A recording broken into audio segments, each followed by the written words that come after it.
Crystal field theory, સ્ફટિક ક્ષેત્રવાદ, અત્યાર સુધી આપણે સંયોજકતા બંધનવાદ યાની વેલેન્સ બોન્ડ થિયરીનો અભ્યાસ કર્યો અને આ થિયરી અનુસાર આપણે ચર્ચા કરી.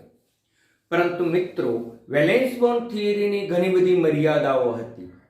એ મર્યાદાઓ દૂર કરવા માટે સ્ફટિક ક્ષેત્ર સિદ્ધાંત અસ્તિત્વમાં આવ્યો. તો ક્રિસ્ટલ ફિલ્ડ થિયરી અષ્ટફલકીય સવર્ગ સ્પીસીસમાં યાની કે સવર્ગ આંક 6 હોય તેવા સ્પીસીસમાં આ થિયરી અગત્યની છે. તો સૌપ્રથમ જે ડી કક્ષકો જે છે એ ડી કક્ષકો સમાન ઉર્જા ધરાવે છે. આ ડી કક્ષકો 5 પ્રકારની છે: dxy, dyz, dxz, dx2, y2, dz2.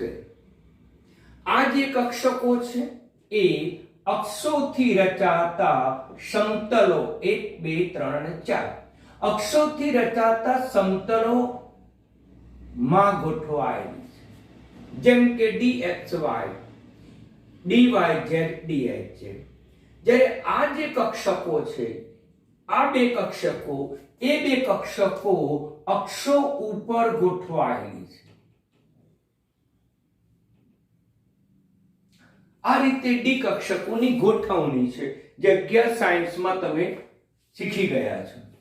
આમ 5 ડી કક્ષકો સમાન ઉર્જા ધરાવે છે, પરંતુ એની ઉર્જામાં વધારો થાય ત્યાર પછી જ્યારે લિગેન્ડ જોડાય અને આ લિગેન્ડ જોડાયા પછી આ 5 ડી કક્ષકો જે છે એ સમાન ઉર્જાવાળી હોવા છતાં પણ બે વિભાગમાં વિભાજન થાય છે.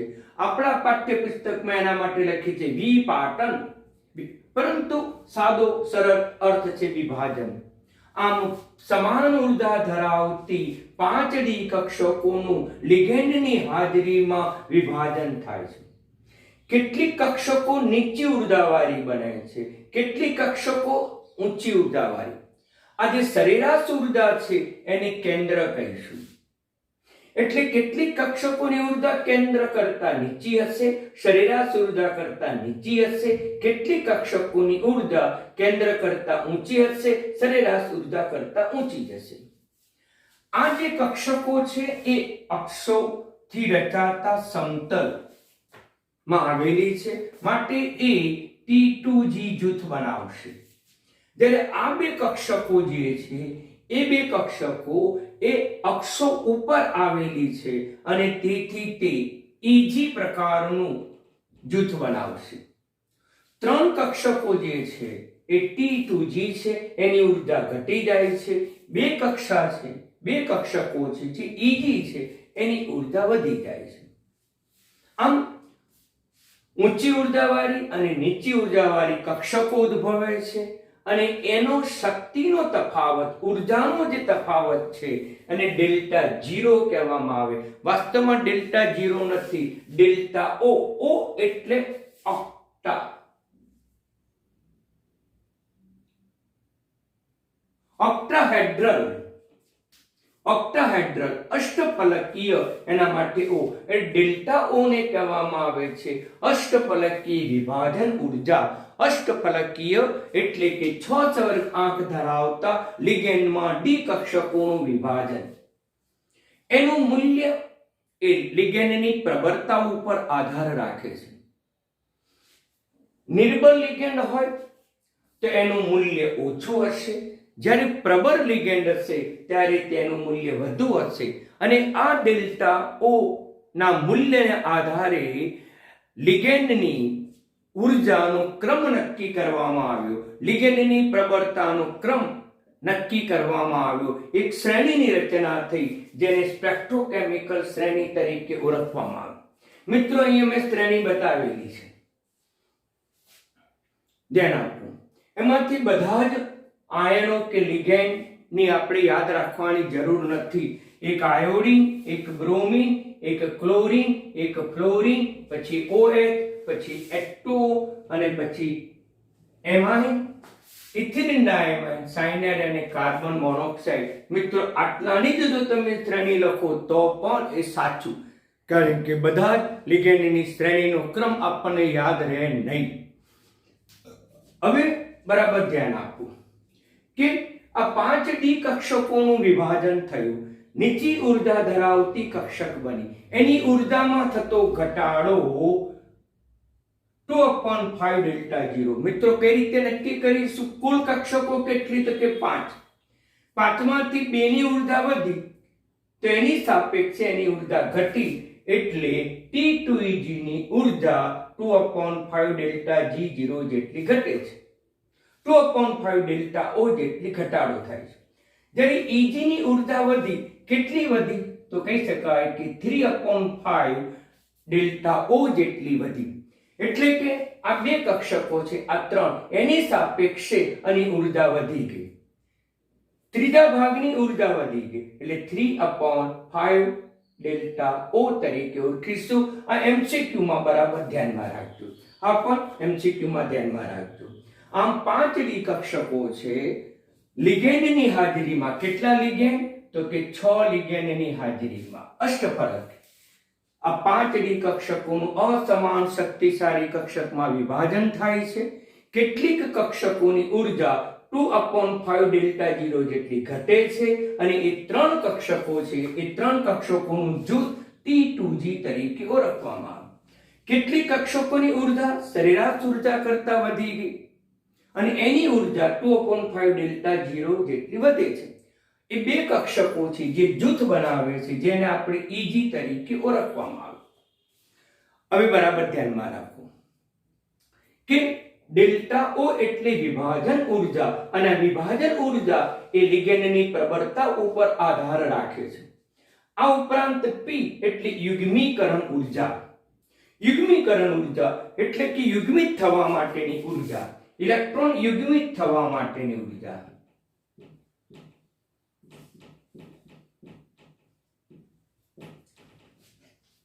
હવે બરાબર ધ્યાનમાં રાખજો મિત્રો.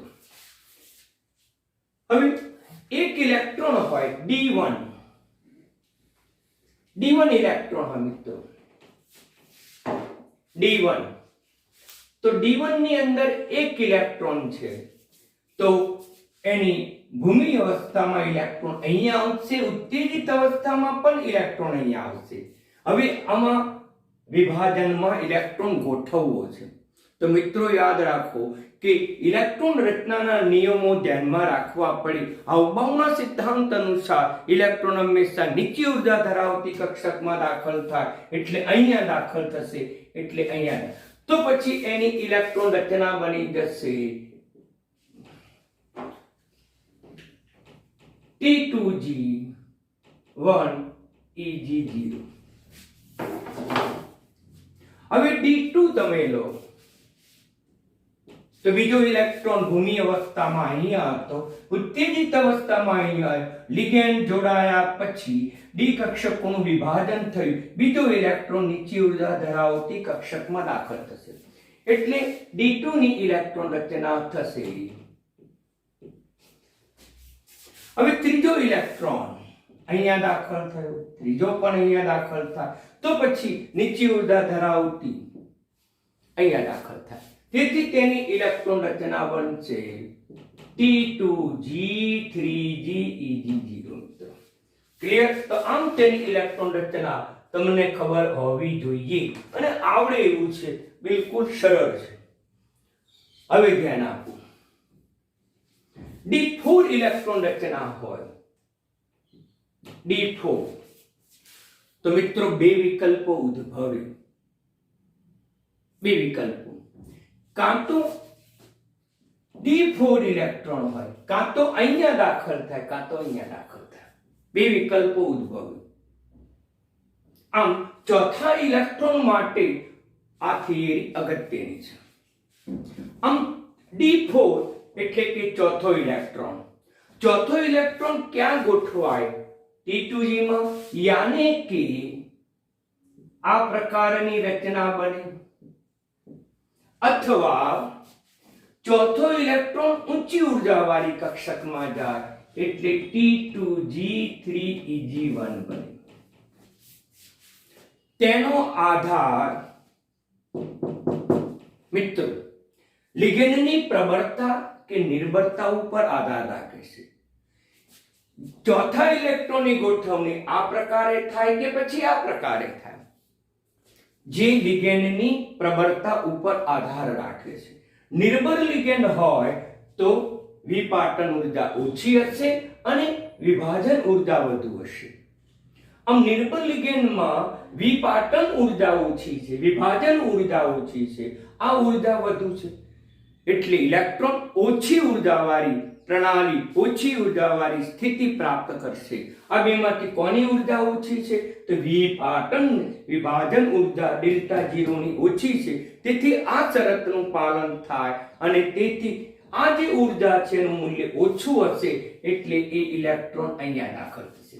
આમ ચોથો ઇલેક્ટ્રોન પોતે ક્યાં દાખલ થશે? ઊંચી ઉર્જામાં. ઇલેક્ટ્રોન અયુગ્મિત રે મહત્તમ સ્પિન ભ્રમણ થાય n બરાબર 4 થશે. એટલે આ જે ઇલેક્ટ્રોન રચના થશે એ નિર્બળ લિગેન્ડ માટે થશે અને એમાં અયુગ્મિત ઇલેક્ટ્રોનની સંખ્યા 4 થશે. એ જ પ્રકારે જો પ્રબળ લિગેન્ડ હોય તો વિભાજન ઉર્જા વધુ છે અને યુગ્મીકરણ ઉર્જા ઓછી છે. યુગ્મીકરણ ઉર્જા ઓછી હોવાથી ઇલેક્ટ્રોન યુગ્મિત થવા પ્રયત્ન કરશે અને યુગ્મિત થશે એટલે એ ઇલેક્ટ્રોન ઊંચી ઉર્જાવાળી કક્ષકમાં નહીં જાય. ચોથો ઇલેક્ટ્રોન એ નીચી ઉર્જા ધરાવતી કક્ષકમાં જશે એટલે એમાં 4 ઇલેક્ટ્રોન થશે. આ પ્રકારની ઇલેક્ટ્રોન રચના થશે. એ કોના માટે? તો કે પ્રબળ લિગેન્ડ માટે. અને એ વખતે n બરાબર કેટલા બનશે? 2. એટલે જ્યારે D4 રચના હોય ત્યારે આપણને 2 વિકલ્પો જોવા મળે. નિર્બળ લિગેન્ડ હોય તો આ ઇલેક્ટ્રોન રચના થશે કારણ કે વિભાજન ઉર્જા ઓછી છે, જ્યારે યુગ્મીકરણ ઉર્જા વધુ છે. ઇલેક્ટ્રોન ઓછી ઉર્જા ધરાવતી પ્રણાલી માં જ દાખલ થાય એટલે ઓછી ઉર્જા કોની છે? વિપાટન ઉર્જા ઓછી છે એટલે ચોથો ઇલેક્ટ્રોન ઉપર જાય. ઇલેક્ટ્રોન રચના આ જોવા મળે નિર્બળ લિગેન્ડ માટે.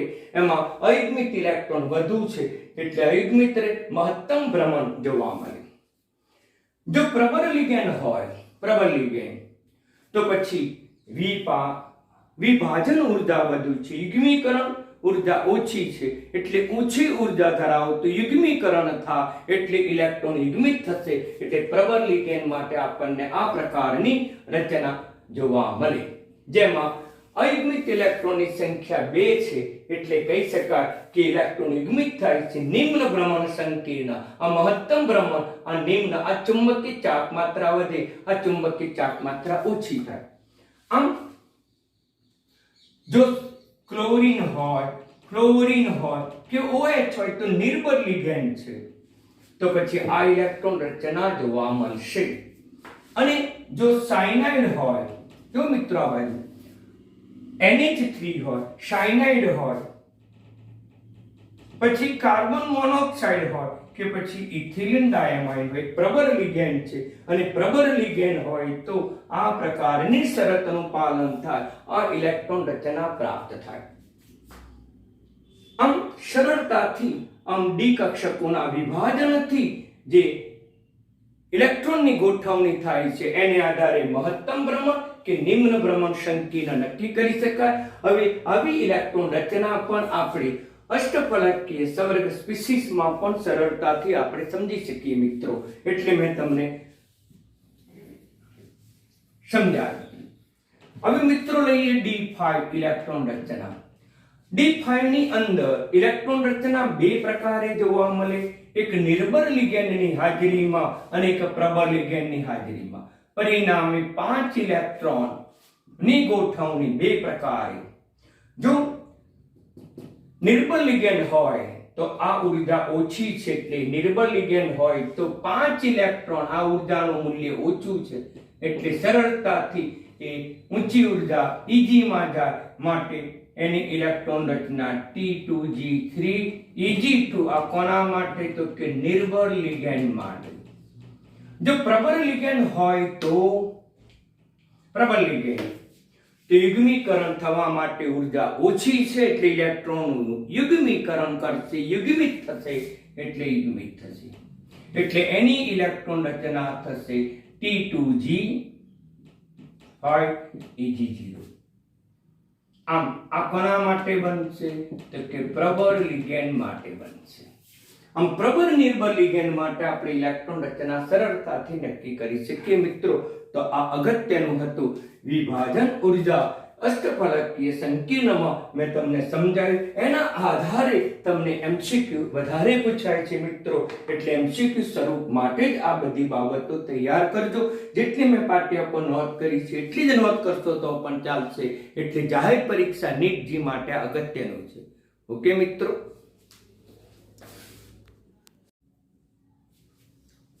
મિત્રો બરાબર ધ્યાનમાં રાખો કે સમચતુષ્ફલકીય ચવર ક્ષેત્ર સ્પીસીઝમાં સ્ફટિક ક્ષેત્ર જે વિભાજન છે એ અષ્ટફલક કરતા ઉલટું છે. સમાન ઉર્જા ધરાવતી 5D કક્ષકોનું લિગેન્ડની હાજરીમાં વિભાજન થાય.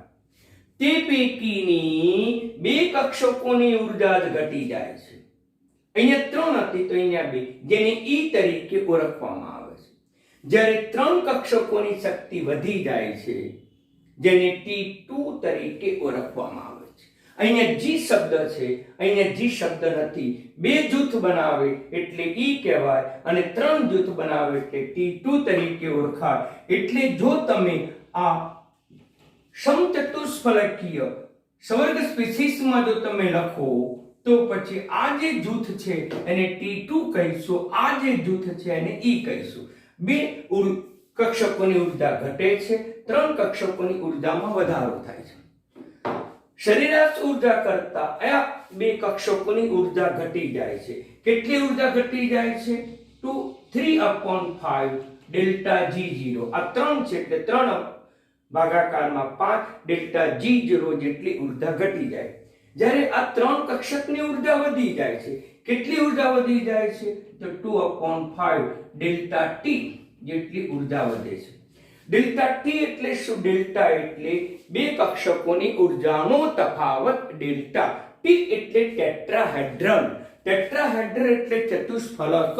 આમ T શબ્દ એ ચતુષ્ફલક સંકીર્ણનું સૂચન કરે છે. આમ સમચતુષ્ફલકીય રચનાની જે વિભાજન ઉર્જા છે અને ડેલ્ટા T કહીશું. અષ્ટફલકીય સમગ્ર સ્પીસીમાં જે વિભાજન ઉર્જા છે એને ડેલ્ટા G0 કહીશું અથવા ડેલ્ટા O કહીશું.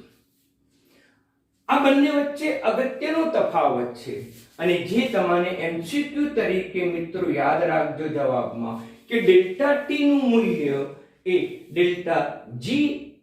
ડેલ્ટા O કરતા 4/9 જેટલું વધારે છે મિત્રો. એટલે આની ઉર્જાનું મૂલ્ય વધુ છે એની સાપેક્ષે આની ઉર્જાનું મૂલ્ય ઓછું છે. આમ સમચતુષ્ફલકીય સ્વર્ગ સ્પીસીઝમાં જે સ્ફટિક ક્ષેત્ર વિભાજન થાય છે તે અષ્ટફલકીય સંકીર્ણ કરતા બિલકુલ ઉલટું છે. આમાં 3 કક્ષકોની શક્તિ આટલી ઘટી જાય છે, 2 કક્ષકોની શક્તિ આટલી વધી જાય છે. એના કરતા ઉલટું અહીંયા 2 કક્ષકોની શક્તિ 3/5 ડેલ્ટા T જેટલી ઘટી જાય છે. 3 કક્ષકોની શક્તિ 2/5 ડેલ્ટા T જેટલી વધી જાય છે. આમાં ઇલેક્ટ્રોનની ગોઠવણી પણ પ્રબળ લિગેન્ડ કે નિર્બળ લિગેન્ડને જ આધારે નક્કી કરવામાં આવે. આ પહેલો ઇલેક્ટ્રોન તો પહેલા ઇલેક્ટ્રોન માટે આપણે D1 ની જો ઇલેક્ટ્રોન રચના લખીએ તો E1 T20 આવું લખાય. બીજો ઇલેક્ટ્રોન માટેની ઇલેક્ટ્રોન રચના લખીએ E2 T20. આ જે ઇલેક્ટ્રોન રચના છે પ્રબળ હોય કે નિર્બળ હોય પણ આ જ ઇલેક્ટ્રોન રચના આવે. તે જ પ્રકારે હવે ત્રીજો ઇલેક્ટ્રોનની ગોઠવણી એ લિગેન્ડની પ્રબળતા ઉપર આધાર રાખે. ત્રીજો ઇલેક્ટ્રોન કાં તો અહીંયા ગોઠવાય કાં તો અહીંયા ગોઠવાય. એટલે કે ET T21 यानी कि E3 T20. તો એનો આધાર એ લિગેન્ડની પ્રબળતા ઉપર રહેલો છે. જો નિર્બળ લિગેન્ડ હોય તો ત્રીજો ઇલેક્ટ્રોન અહીંયા દાખલ, કારણ કે અણુ મૂલ્ય ડેલ્ટા ટી નું મૂલ્ય એ વિભાજન ઉર્જા કરતા ઓછું હશે નિર્બળ લિગેન્ડ માટે. પરંતુ જો પ્રબળ લિગેન્ડ હોય તો ત્રીજો ઇલેક્ટ્રોન અહીંયા દાખલ થશે, એટલે આ થશે પ્રબળ લિગેન્ડ. આ મિત્રો તમે સરળતાથી આમ સ્ફટિક ક્ષેત્ર વિભાજન સરળતાથી સમજી શકો. સરળ છે, આ યાદ રાખજો. આના ક્રમ કરતા આનો ક્રમ ઉલટો થઈ જશે અને આ મૂલ્ય પણ તમે યાદ રાખજો. ઇલેક્ટ્રોન રચના પહેલા માટે, બીજા માટે, ત્રીજા માટે બદલાતી નથી. ચોથાની ઇલેક્ટ્રોન રચના એ લિગેન્ડની પ્રબળતા ઉપર આધાર રાખે. પહેલા ઇલેક્ટ્રોન કે બીજા ઇલેક્ટ્રોનની ઇલેક્ટ્રોન રચના પ્રબળ કે નિર્બળ માટે સમાન, પણ ત્રીજા ઇલેક્ટ્રોન માટે બે પ્રકારની ઇલેક્ટ્રોન રચના જે નિર્બળ કે પ્રબળ લિગેન્ડની પ્રકૃતિ ઉપર આધાર રાખે. ઓકે મિત્રો, ધન્યવાદ.